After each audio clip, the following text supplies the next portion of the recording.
Herkese merhabalar, ben Huri. Huri Metek Mutfak'ta kanalıma, mutfağıma hoş geldiniz. Mantar etten daha lezzetli, çok pratik ve lezzetli bir tarif hazırlıyorum. Yıkanmış istiridye mantarım var. Evet, fırın kağıdı alalım. Üzerine mantarların kök kısımlarını keserek, mantarları da ayırarak alalım. Kısımları pişmediği için 3'e 4'e olacak şekilde ayıralım.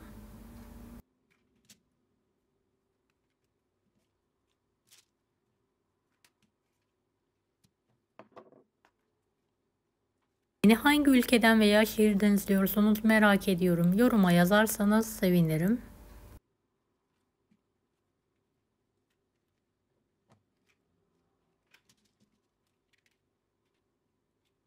Mantarların hepsini aynı şekilde küçük parçalara bölerek hazırlıyorum.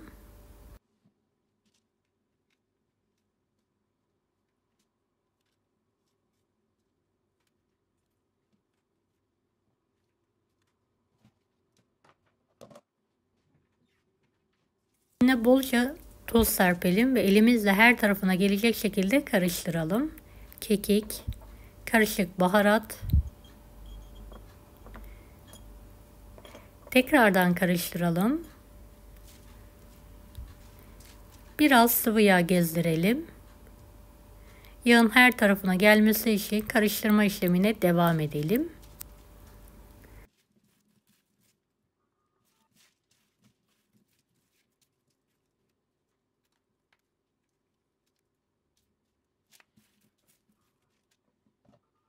Gram tereyağım var. Küçük parçalara bölerek üzerlerine alıyorum ve en son tekrardan karıştırıyorum.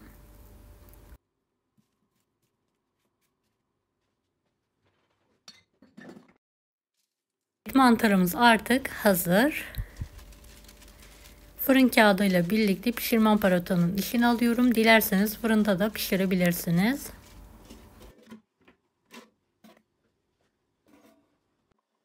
Evet, makinamı 180 derecede 30 dakika olacak şekilde ayarlıyorum.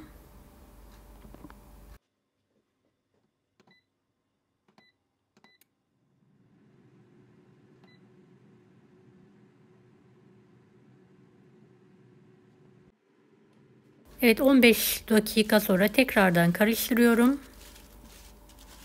Veya sallayabilirsiniz de.